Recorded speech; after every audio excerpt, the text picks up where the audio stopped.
यत्र यत्र च मद्भक्ता प्रशान्तः समदर्शिनः साधवा समुदाचारस्ते पूयन्ते किकटः. Whenever and wherever there are peaceful, equipoised devotees who are well behaved and decorated with all good qualities, that place and the dynasties there, even if condemned, are purified. Okay, so after saying that 21 generations are delivered, Nrsingadev is saying wherever there are devotees, then everything becomes auspicious. Devotee means also all the good qualities. The pure devotee has all the good qualities. So, okay. Wherever exalted devotees stay, not only they and their dynasty, but their entire country is purified. So Prabhupada says that how we are developing these good qualities, we should see. Described in the 12th chapter of Bhagavad Gita, there are many qualities of the devotees. So Prabhupada writes in one purport that we should see how we are developing these good qualities.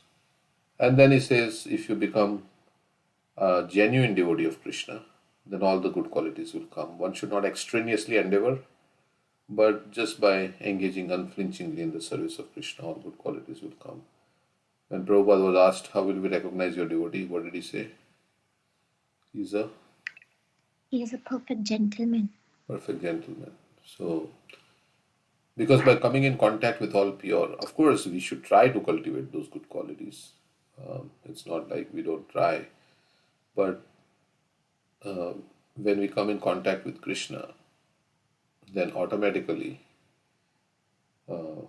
because He's supreme pure, and by coming in contact with the holy name, then our heart will become clean. Then heart will become clean. Then the soul has all good qualities. So that will manifest.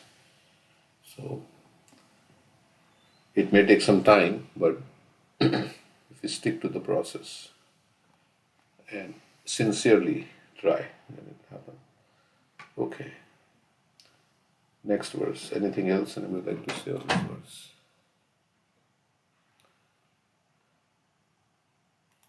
Okay, next verse. Yeah. That verse is there, Yasyasti Bhaktir. Sarve gunais tatra samasate sura harava bhaktasya guru. Puto Mahaguna Manorathe Nasati Dhavatu. Okay. Also, Krishna says, Naham Testhami Vaikunthe Yoginam Hridayeshvat. Yatra Gayanti Mad Bhakta Tatra Testhami Narada. Where the pure devotees are chanting his names. There Krishna is present. So, that is where Krishna resides. Next verse we can read. Sarvatmana na hinsanti bhutagrameshu kinchana uchchavacheshu daitendra madbhava vikata sriha.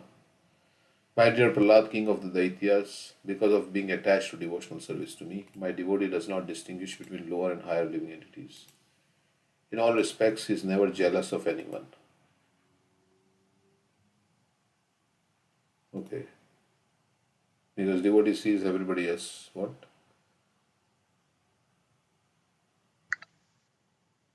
As what?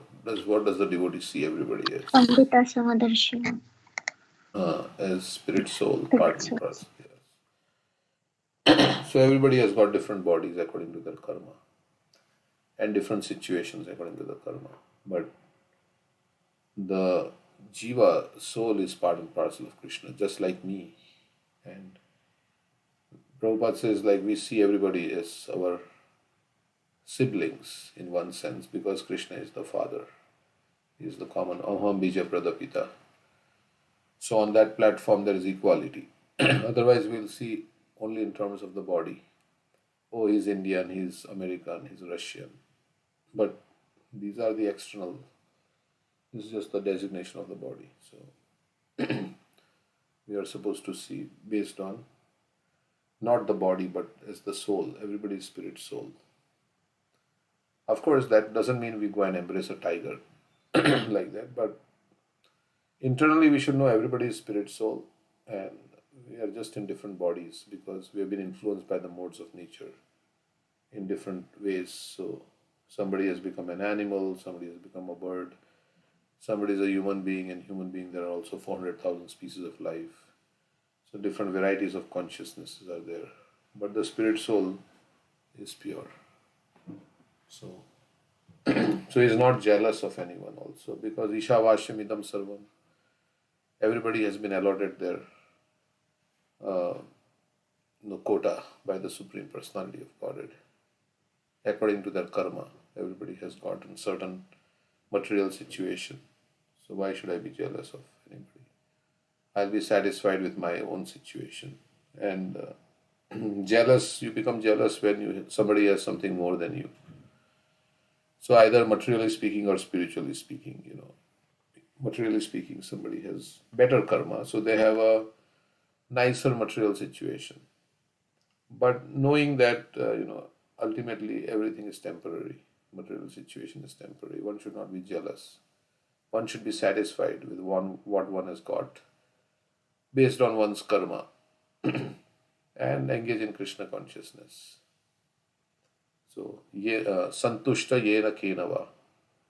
Somehow or other, if one is satisfied with what has come by Krishna's arrangement and not hankering and not becoming greedy, but engaging in Krishna consciousness, then one can be peaceful also. So not jealous of anyone. Because there will be people who will be better than us in material talent and many other things. But they have gotten that because of their karma. So why should I be jealous? I have the same opportunity to please Krishna as somebody else. Even though I may be poor, I may not be so good looking, I may not be so educated. I have the same opportunity to please Krishna as somebody else who has these assets. So I can also advance in bhakti. Manye dhana abhijana rupata tapashyata ojas teja prabhava bala paurusha buddhi yoga. Naradna hi bhavanti parasya pumso bhaktya tutosha bhagavan gaja yutapaya. Prahlad Maharaj says, yes, by these things you cannot be pleased. Only by bhakti you can be pleased. So, and everything is temporary. Even if somebody has something more than us, that's also temporary situation for them. And for us also, it's a temporary situation. So, yeah, so we should think Krishna has provided everybody, and we should not be jealous because we should offer respects to everyone because everybody is part and parcel of Krishna, and Paramatma resides in their body. So when we bow down like that, we should serve. So we should not be feel jealous. If somebody is more spiritually advanced than us, then we should not be jealous. We should serve that person. And also in that way, we can also make spiritual advancement. So what are the 3 ways in which we should deal with others? When we meet somebody qualified than us, more qualified, then we should serve. We should be pleased. Pleased. When we meet someone less qualified than us, we should be compassionate to them. And when we meet someone who is equal to us, we should be friends. Of course, in Amanina Manadya consciousness, you think, yeah, others are higher than me. So, but considering somebody, let's say you have some knowledge about scriptures and somebody is coming new, so you help them also to become Krishna conscious and share your knowledge. And now, knowledge doesn't imply that you have greater realization also. So somebody may be coming new, but they may have done so much in their past life, and they may make rapid spiritual advancement because of whatever they've done in their past life. So, but we should be friendly to everybody. Like that verse is Daya Sarva Bhuteshu Santushtaye Ena Kenava Sarve Indriya Upashantyascha Tushityasu janarti. Shatyasu Janartha. Okay. Yeah, and instead of being jealous, we should seek inspiration from others. So this person is doing so much nice bhakti. I'm fortunate to be in their association. Let me also try to follow what they're doing and learn from them. Uh, Yes, I would also like to add one thing. So, good and bad karmas, both we need to get rid of. Mhm. So, a good karma can have a good effect on you, a bad karma can have a bad effect on you. But ultimately, we have to get rid of both of them. And bhajan kriya is above the effect of good and bad karmas. It is not controlled by good and bad karmas. When you're doing bhajan kriya, you might have a lot of past bad karmas. You're getting reaction, but you'll still make a good progress because bhajan kriya is not from this material world. It's coming from the spiritual world and it's not under control of Triguni Maya, like three modes of material nature. So sometimes people get discouraged that I'm facing bad karma. Can I be a good devotee?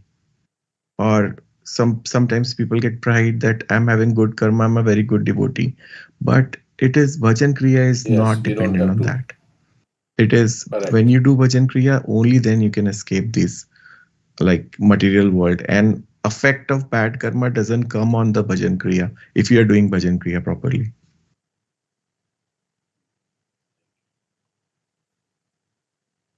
Okay, so yeah, engagement in devotional service destroys both good and bad karma. Karma cannot be destroyed, but only way it can be destroyed is Bharat Patel Prabhu is here. Only way you can counteract karma is karmani nirdahati kintu ja bhakti bhajam. Only by devotional service you can destroy your karma. Otherwise you can't. Okay. And the root gets destroyed so that we don't commit the same sins again. Because even with pious activities, they were saying, and we read few verses, you can nullify bad karma, pious activities. But because that root cause is not, corrected, then you commit the same sins again and again. Yes.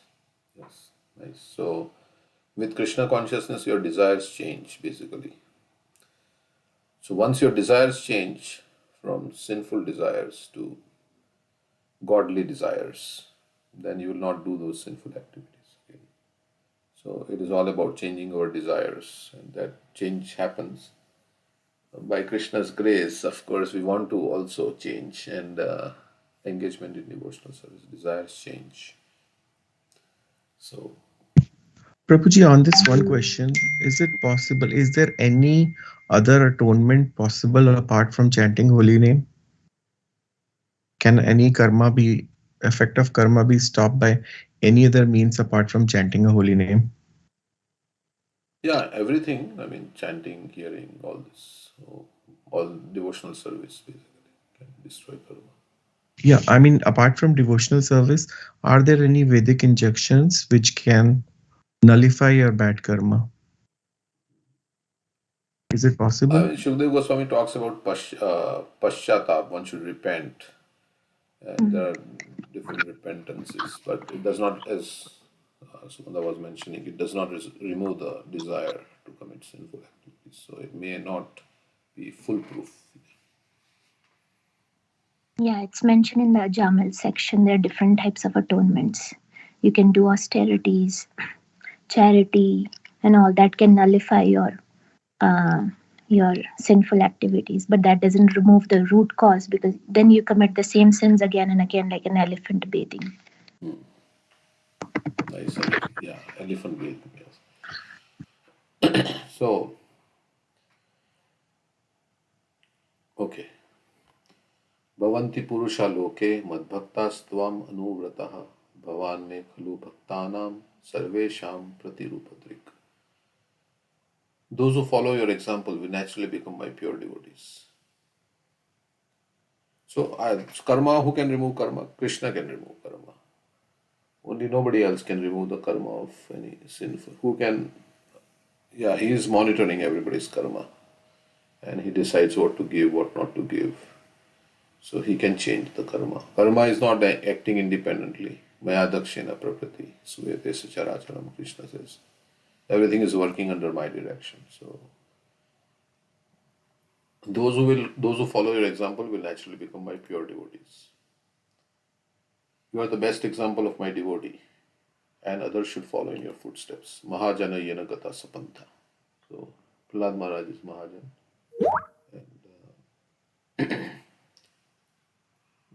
Yeah, we'll read this after this purport. In this connection, Srila Madhvacharya quotes a verse from the Skanda Puran. Ritetu tatvikan devan naradidims tathevacha praradad uttama konu Vishnu bhakto jagatraya. There are many devotees of the Supreme Personality of Godhead, and they have been enumerated in Srimad Bhagavatam as follows: Swayambhu Narada Shambhu Kumara Kapila Manuhu Prahlado Janako Bhishmo Balir Vyasa Kirvayam. Of the 12 authorized devotees, Lord Brahma, Narada, Lord Shiva, Kapila Manu, and so on. Prahlad Maharaj is understood to be the best example. That's this verse. Prarada Uttama Konu. That's Madhvacharya saying. Narada Adim Sathevacha Prarada Uttama Konu. Of course, Prahlad Maharaj is understood to be the best example. So Narad Muni is the spiritual master of Prahlad Maharaj. And generally, disciple is inferior to the spiritual master. But Madhvacharya says we can read this in the whatever.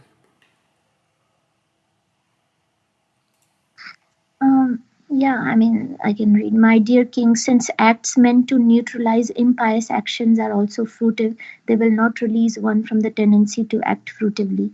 Persons who subject themselves to rules and regulations of atonement are not at all intelligent. Indeed, they are in the mode of darkness. Unless one is freed from the mode of ignorance, trying to counteract one action through another is useless, because this will not uproot one's desires. Thus, even though one may superficially seem pious, he will undoubtedly be prone to act impiously. Therefore, real atonement is enlightenment in perfect knowledge. And the second one, he says, to concentrate the mind, one must observe a life of celibacy and not fall down. One must undergo austerity of voluntarily giving up sense enjoyment. One must then control the mind and senses, give charity, be truthful, clean, and non-violent, follow the regulative principles, regularly chant the holy name of the Lord. Thus, a sober and faithful person who knows the religious principles is temporarily purified of all sins performed with his body, words, and mind. These sins are like the dried leaves of creepers beneath a bamboo tree, which may be burned by fire, although their roots remain to grow again at the first opportunity. And chanting the holy name of the Lord is not, Prabhupada writes in the, it's like Vedic mantras. It's not referring to, chanting of Hare Krishna mantra in this particular verse, because here it's talking about just burning up the dried leaves while the roots still remain. All these pious activities and austerity and charity, etc., they can temporarily remove uh, the sinful reactions.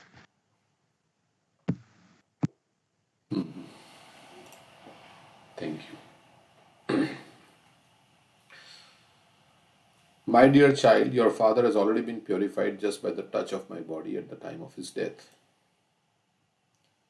Nonetheless, the duty of a son is to perform the Shraddha ritualistic ceremony after his father's death, so that his father may be promoted to a planetary system where he may become a good citizen and devotee. So why does he have to do Shraddha? He was already preparated, but to show, I think. In this regard, Srila Vishwanath Chakravarti Thakur says that although Hiranyakashipu was already purified, he had to take birth on a higher planetary system to become a devotee again. Prahlad Maharaj was advised to perform the ritualistic ceremony as a matter of etiquette, for the Supreme Personality of Godhead under no circumstances wants to stop the regulative principles. Madhva Muni also instructs. When the demon Madhu and Kaitab were killed by the Supreme Personality of Godhead, their kinsmen also observed the ritualistic ceremony so that these demons could return home back to Godhead. So it's not only ritual, it's done with bhakti to the Supreme Lord so they can get benefit. So the departed souls. So, but yeah. Next verse. After performing the ritualistic ceremonies, take charge of your father's kingdom, sit upon the throne, and do not be disturbed by materialistic activities. Please keep your mind fixed upon me. Without transgressing the injunctions of the Vedas as a matter of formality, you may perform your particular duties.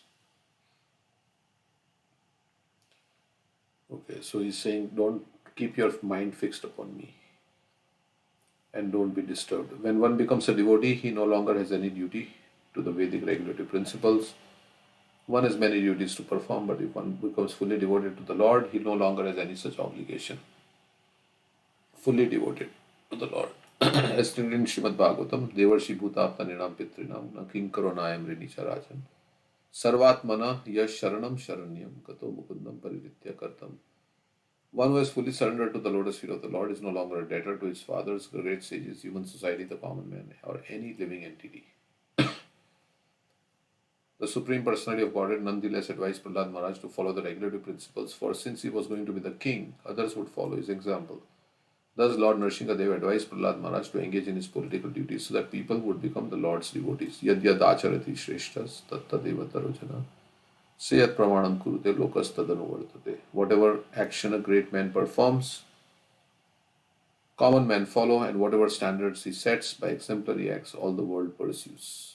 One should not be attached to any materialistic activities, but a devotee may perform such activities as an example to show the common man that one should not deviate from the Vedic injunctions. Okay, so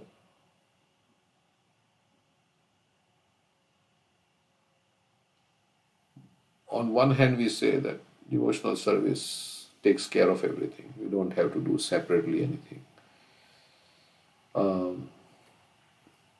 But still, here Prabhupada is saying that one should do, devotee may perform such activities. So it is difficult to find qualified priests and everything. To do Shraddha, you have to first of all find out what all is needed, what paraphernalia is needed. But if you chant Mahamantra, I think everything is included in the Mahamantra. So you can chant Mahamantra. Like we don't have to chant this mantra and that mantra and so many other things. And the yagna, like Prabhupada yesterday, they were giving 3 examples. When Prabhupada was passing away, then they said, you have to chant the Mrityunjaya mantra. And Prabhupada said, no. The Hare Krishna mantra has everything. I don't want to chant any other mantra. Hare Krishna mantra has everything. It's the Maha mantra. Then another example was about the installation of Krishna Balram. That they were saying that, others were saying you should do yagnas. Prabhu says, yes, we are doing yagnas just to satisfy the local population, but chanting Hare Krishna is enough. And what was the other example? Chandrai. Chandrai. Correct. Chandrai was imprisoned. Yeah, he was saying Narottam Das Thakur. I think they made a mistake while talking, right? Because they were saying Narottam Das Thakur didn't prefer to chant any other mantra in the prison, but it was Chandrai who was in prison. And then somebody came in the prison and said you should chant Devi mantra, right? Devi mantra, right? They said Narottam Das Thakur came or something. What did they say? No, I think it's just a mistake by mistake. Narottam Das Thakur preferred to chant the Hare Krishna mantra instead of the Devi mantra, but it was meant. He was meant to say Chandrai. Yeah. Okay. Yeah. So they told him, you chant this mantra, you will become free. And he said, no, whatever my spiritual master mantra I've given, I'll chant that. Not take anything else. So everything is there. I have a question in this regard. So we went to Naperville the other day, and I was seeing they were doing the new temple was inaugurated, and the deities were being installed, and there was an elaborate yagya going on. And then I was just thinking that if Sankirtan Yagya is the prime Yagya for this age, why do we engage in so much? Like, why is this Yagya so elaborately done? In India, as you said, like point 1, Prabhupada wanted it that way because it would satisfy the local people, the local priest, the brahmanas. But even in this part of the world, I do see a lot of yagyas. Is there a reason for that, or is it just like following the precedents of Srila Prabhupada? That precedence where you want to satisfy the. I mean, it doesn't apply here. The locals here, I don't know if it's the Indian community at large. Yeah, sometimes when you do some elaborate thing, then it feels like you've done something very. It's not so simple, but you've done something. I don't know. I can't say that, but I mean, even in India, that they do this when Panchatattva was installed. They did some yagnas and no, what is that? Netra Unmulanam. They open the eyes of the Lord. So there may be something about the deity installation, like they open the eyes of the deity, and then they have some. Like in deity worship, also there are some mantras that you chant other than the Hare Krishna But mantra. Yeah. Aritra Prabhu, are you talking about the Hilliard New Temple Yaga? Not actually, no. In Naperville, we went to Naperville Oh, last. okay, okay. Because the priests were actually chanting Vishnu Sahasra mantra. It's same as Krishna's name. So I enjoyed a lot. Yeah, no, it's not that enjoyment, but I'm just questioning that. My question was like, if Sankirtan Yagya is the top and Sankirtan Yagya like is all encompassing, then is there a reason why we still have these elaborate yagyas? It's not that they are bad, but it's just a question that came to my mind. The priest actually they invoke all the demigods, even Ganga, Yamuna through the mantras to be present that moment. So it's an invocation actually mantra. Okay. Even So at the time of initiation, we have a fire yagna, right? So fire is very purifying. that Prabhupada did himself also. He did the initiation ceremony. And I don't know if other deities installation also Prabhupada. So just following the footsteps of Prabhupada, we are doing that maybe. But he said like that for the installation of Krishna Balaram. So, and that's what they were saying yesterday. So sometimes we take so like you were talking about Vastu Shastra and so many other things. We think that's very important, and horoscope and astrology and this thing. So ultimately, we should have faith in Krishna. That's what. Of course, these yagnas are also there chanting Krishna's names, maybe. So, okay. But yeah, sometimes it's too simple, then people may not also. Like it is elaborate with so many things. Like who was that? Haridas Thakur and this Gopal Chakravarti. Chakravarti. They said, oh, chanting holy name gives liberation. This is very not. One has to do something more than that. So it also works based on our faith on the thing. But I can't say. Even Chaitanya Mahaprabhu did Shraddh. If we have the means, we should do it. Like even with the big yagnas for Krishna, we should do.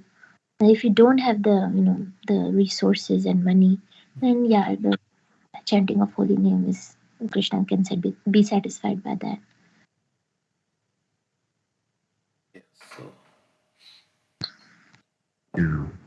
somebody may say, well, we can use that money to spread Krishna consciousness, to do something for. But yeah, yagna also, so many people will come and they will participate. They will get impressed. Okay, so anyhow, so whatever it is, so next verse. Srinath Muni continued, thus as the Supreme Personality of Godhead ordered, Prahlad Maharaj performed the ritualistic ceremonies for his father. Like in deity worship also, we do flower, we do lamp, we offer water. So there is some other things that we do also. We chant also and we do all these things. So that's Pancharatrika Vidhi. So maybe for deity installation there is some Pancharatrika Vidhi prescribed. I am not a scholar on this thing. So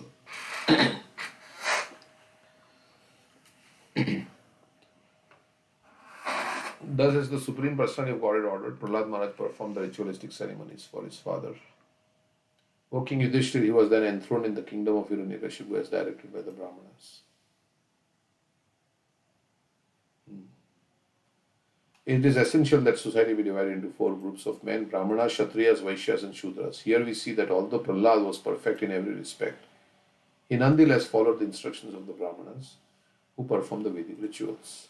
Therefore, in society, there must be a very intelligent class of leaders who are well versed in Vedic knowledge so that they can guide the entire populace to follow the Vedic principles and thus gradually become most perfect and eligible to return home back to Godhead. So we have to seek guidance from the spiritually advanced people, and then from their guidance we conduct our life, and then we can go back home back to Godhead. So Brahmanas are the head of the society.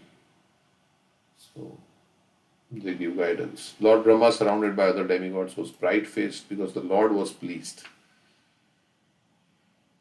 Thus he offered prayers to the Lord with transcendental words. Brahma was happy that Krishna was satisfied. Nrsimhadev was pleased.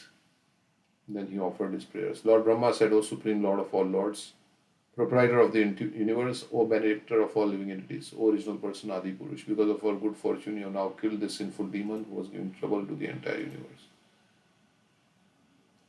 The word Purvaja is described in Bhagavad Gita. Aham sarvasya prabhavo mata sarvam pravartate.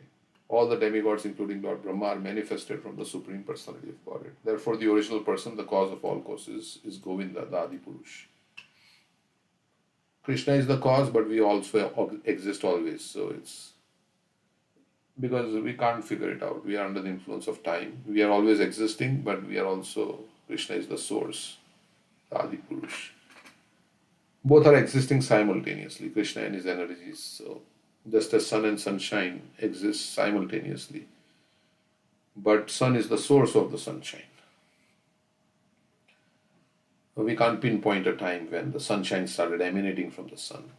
So similarly, there is Krishna and his energies.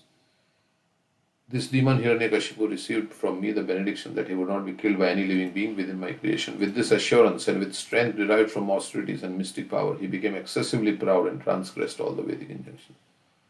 Brahma is telling that I only gave him this benediction.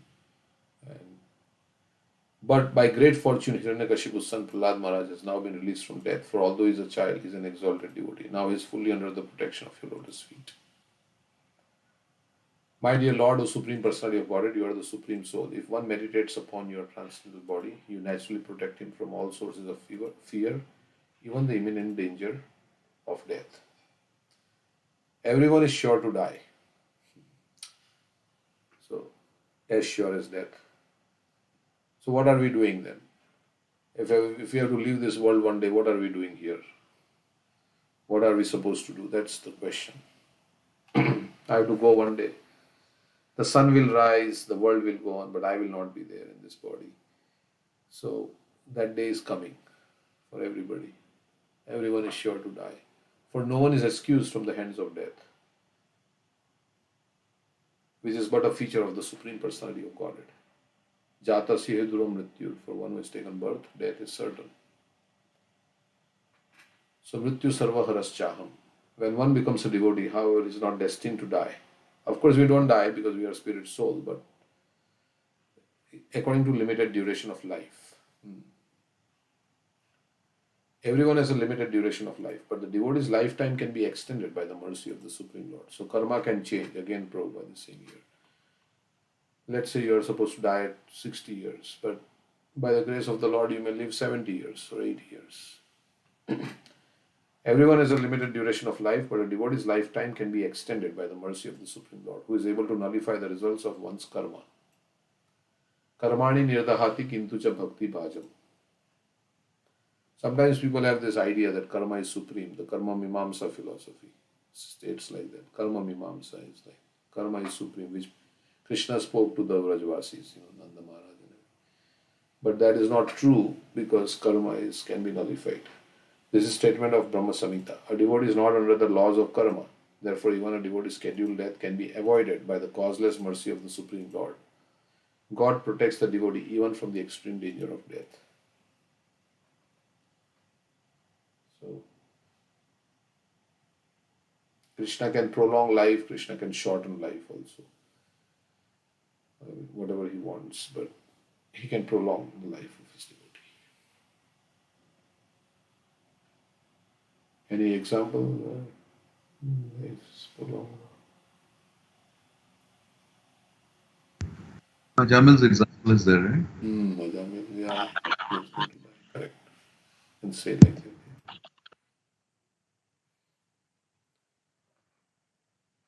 His destination was also changed. So,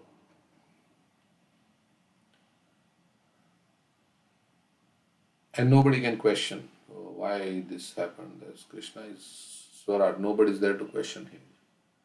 If he wants, he can do anything. So that's the meaning of God. He is not liable to answer anybody. He's not like answerable to anybody. Why you did this, and he has to provide an answer. We do so many things, and when we are summoned in court or something, then we have to answer. They will ask many questions, but nobody can question Krishna. So, personality of Godhead replied, "My dear Lord Brahma." Yeah.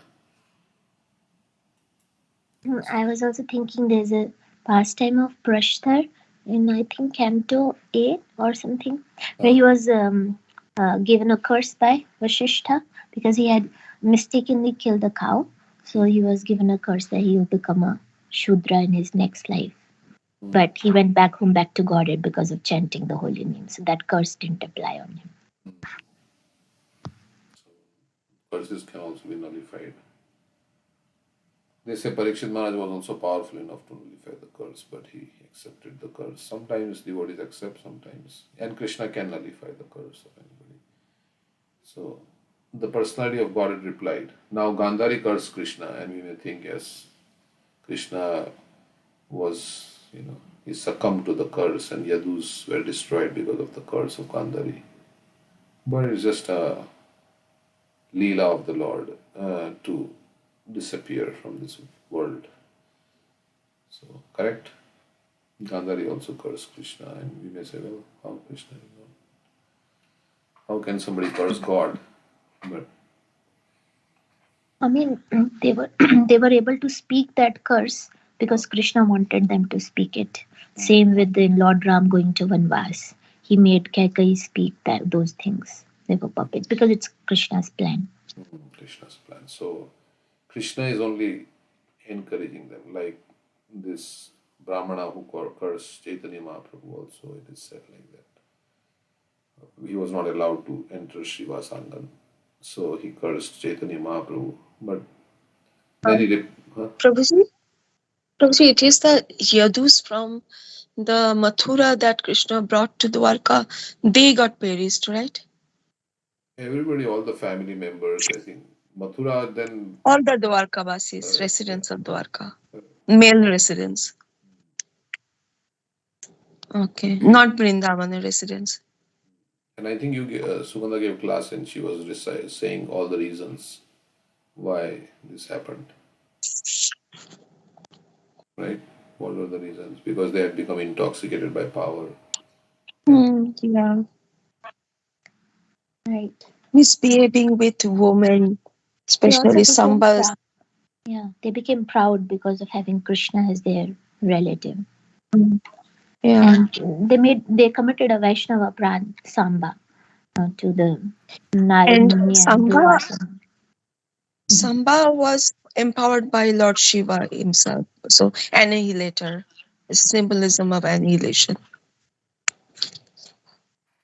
Yeah, so he was laughing at the sages, or he pretended to be a pregnant woman. Yeah. And Durvasa. Yes, Durvasa Muni cursed him. Yeah. Right.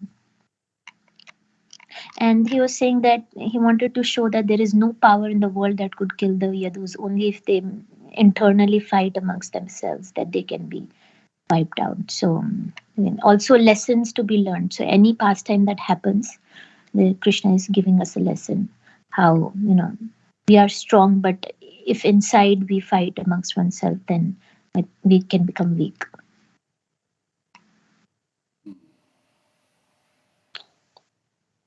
And he was also saying everything is subject to destruction. So we are in the material world. Even as strong and powerful as the Yadus, they are also meant for destruction. They also went through destruction. Yeah, so there were many lessons to be learned. Also, how intoxication can destroy one's intelligence, because they started drinking wine on that the grass. Lesson also, yeah. So many lessons, yeah. Any other lesson? I think Samba was Jambavati's son, right? And Krishna knew that Jambavati's son will be the symbol of destruction of Yadu dynasty. That's why he didn't. But Jambavati insisted that she should have also son like Rukmini and Satyabhama. So that's why Krishna approached Lord Shiva, that his son should be like Shiva, symbol of annihilation. Annihilation.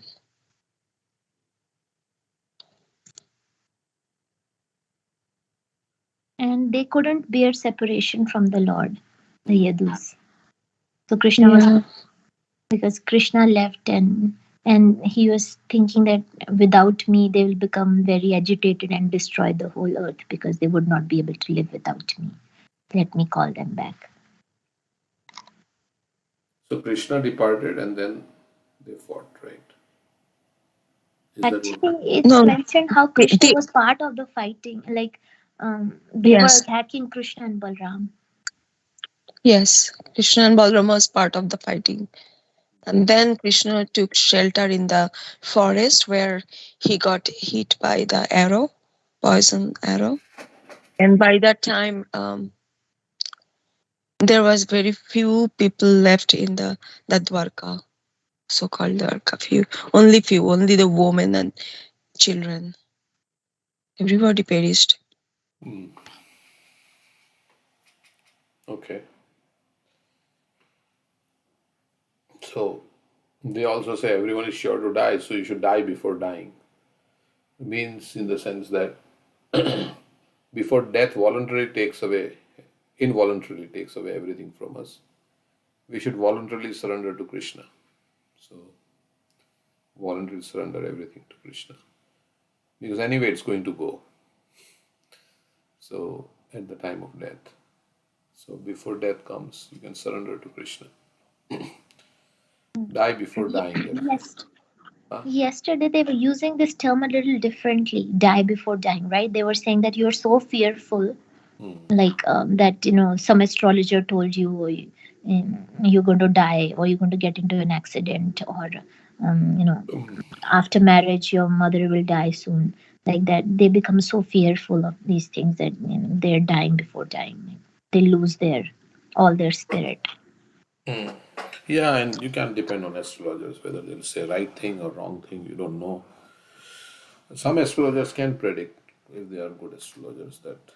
But yeah, the thing is, it's yeah. So it's not like we live dying means we don't even live our life. But the thing is, it should inspire us to serve Krishna, surrender to Krishna. That's Yeah, we should give up our false ego, the false designations. false That's the death of the false designation of padris. Come to the the situation of the spirit soul, like the constituent acting according to the spirit soul. That we should do. But most people in Kali Yuga are having false ego. Most so-called people have that. Yeah, I'll come. That is their power or symbol of power. And Okay, I'll be back in 5 minutes. I have to. There is a car in our parking thing that I have to adjust. So can we chant 5 minutes? I'll be back in 5 minutes to just adjust the car. Okay. Thank you.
on Prabhu. Welcome.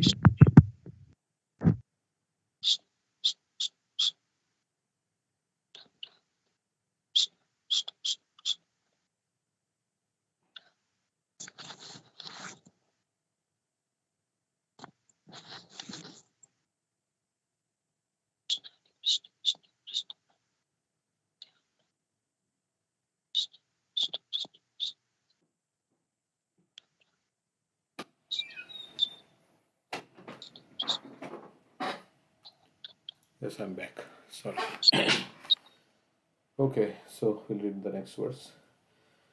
The personality of Godhead replied, my dear Lord Brahma, O great Lord, born from the lotus flower, just as it is dangerous to feed milk to a snake, so it is dangerous to give benedictions to demons, who are by nature ferocious and jealous. I warn you not to give such benedictions to any demon again. Okay. So Krishna doesn't like demigods to give materialistic boons to their worshippers. Narad Muni continued, O King Yudhishthir, the Supreme Personality of Godhead, who is not visible to an ordinary human being, spoke in this way, instructing Lord Brahma. Then, being worshipped by Brahma, the Lord disappeared from that place. Prahlad Maharaj then worshipped and offered prayers to all demigods, such as Brahma, Shiva, and the Prajapatis, who are all parts of the Lord. So, Prahlad Maharaj is also very humble. After the Lord departed, he didn't become proud and he was not thinking, oh, it's because of me the Lord was pacified and everything. He offered respects to all the devotees, the demigods.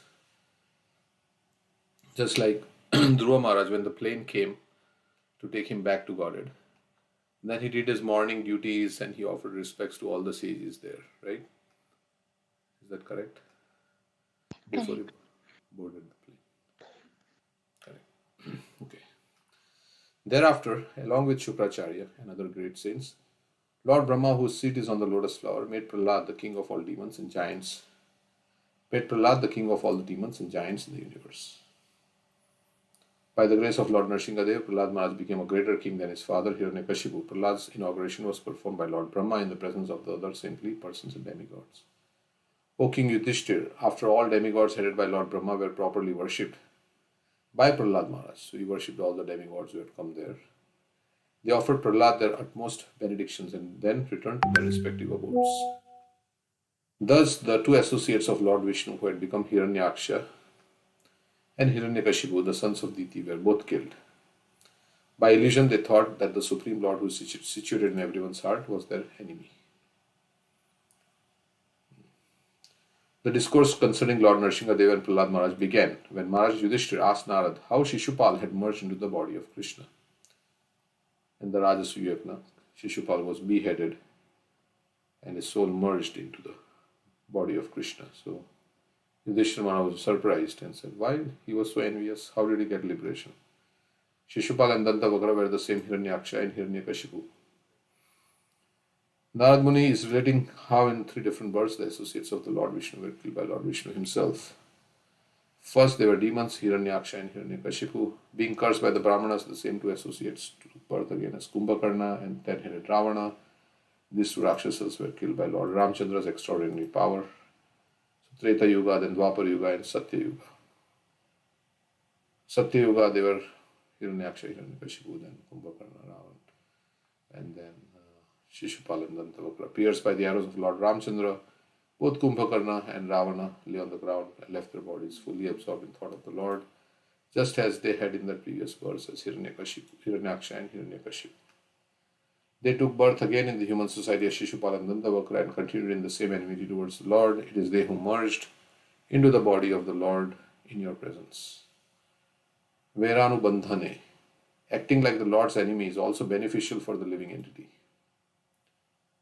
So if you want to make somebody enemy, make Lord your enemy. And then Kama Dveshad Bhayat Snehad, whether in lusty desire, anger, fear, or envy of the Lord, somehow or other, as recommended by Rishla Rupa Goswami, Tasmat Kenapya Upayena. Somehow or other, think of Krishna.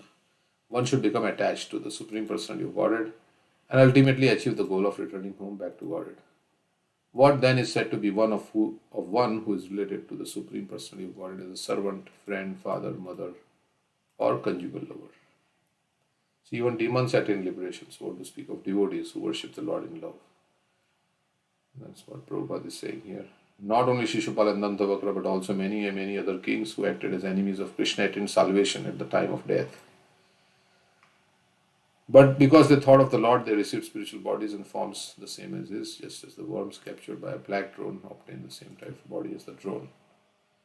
The mystery of yogic meditation is explained here. Real yogis always meditate on the form of Vishnu within their hearts.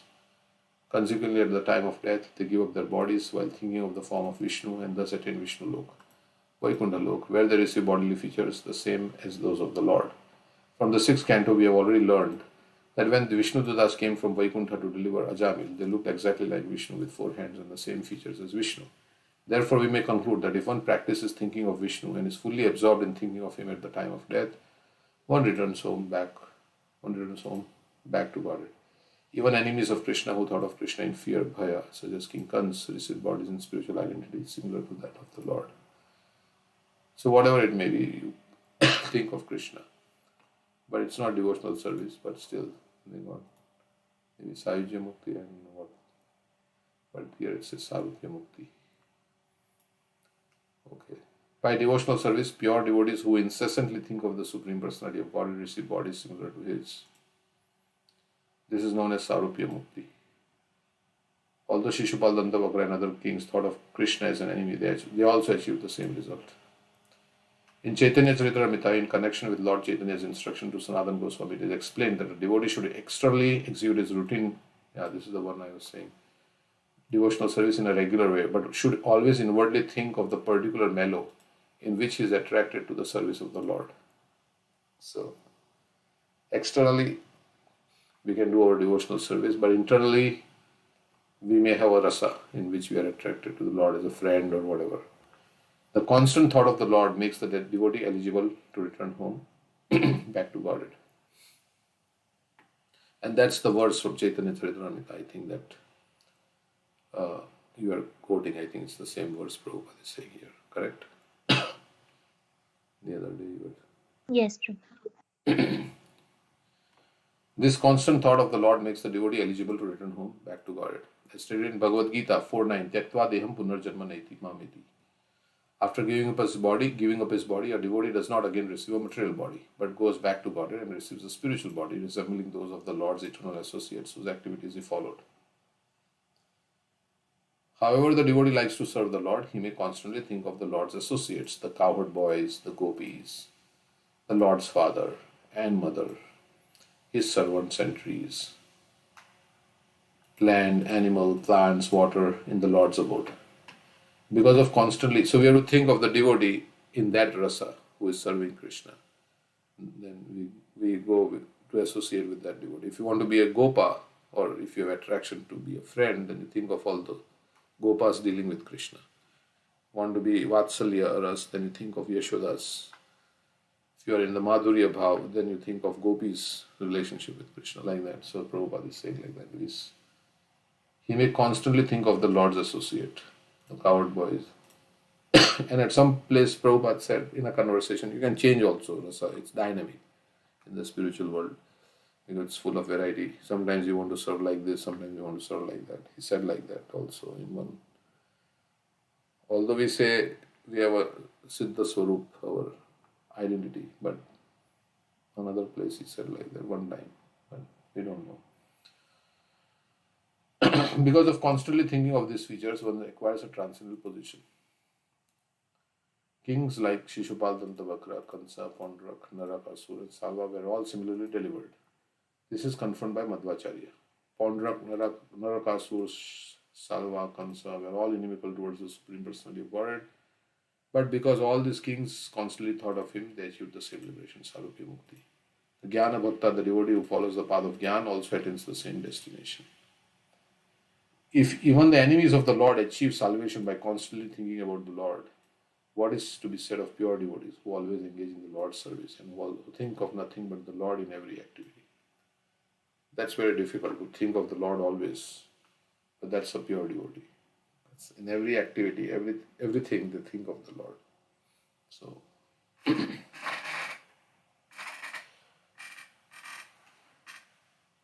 so,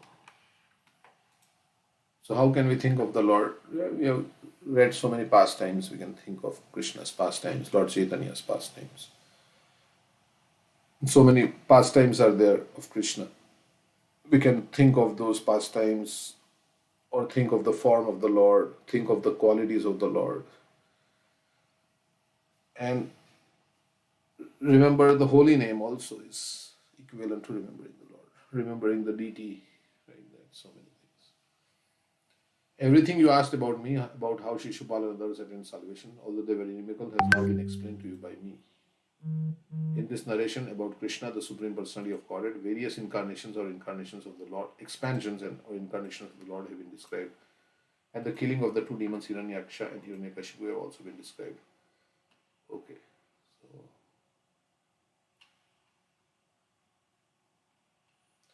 read this quickly. Avatars or incarnations are expansions of the Supreme Personality of Godhead, Krishna Govinda. Advaitam Achyutam Anadi Ananta Rupam, Adyam Purana Purusham Navayovanam Cha.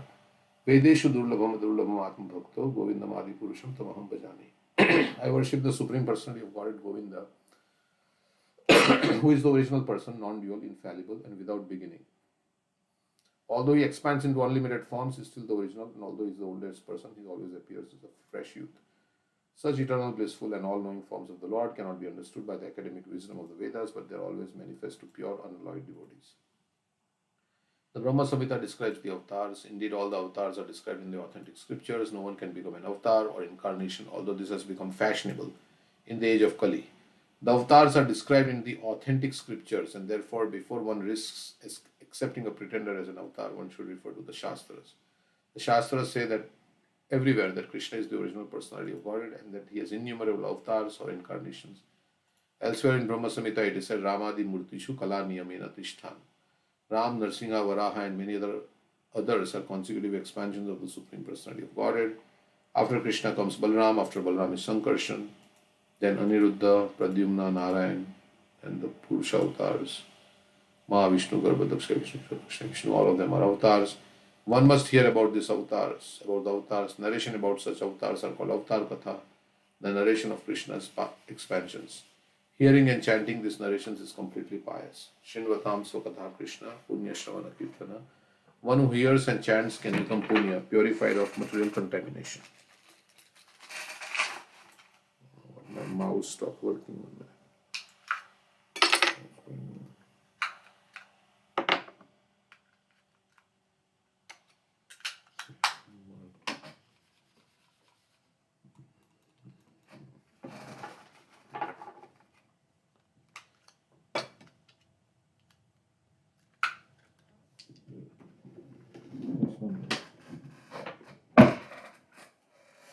To find a cell to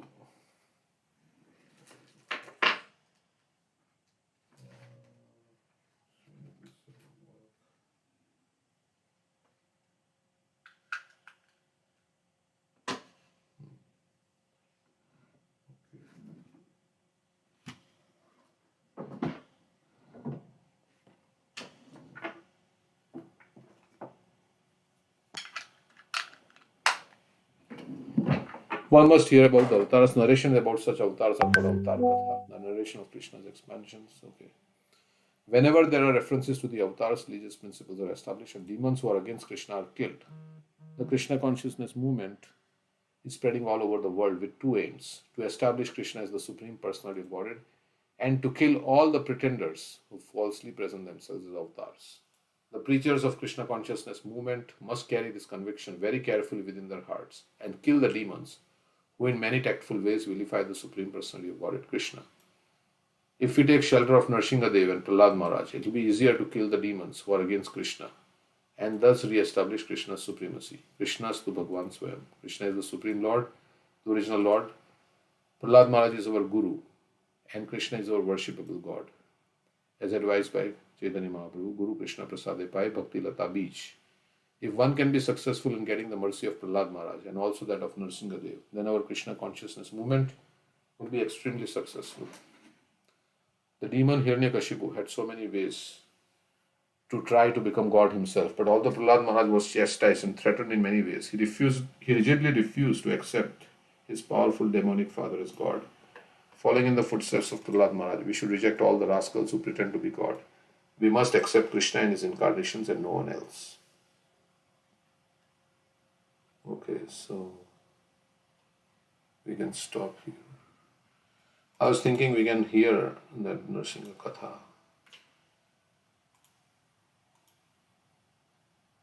Let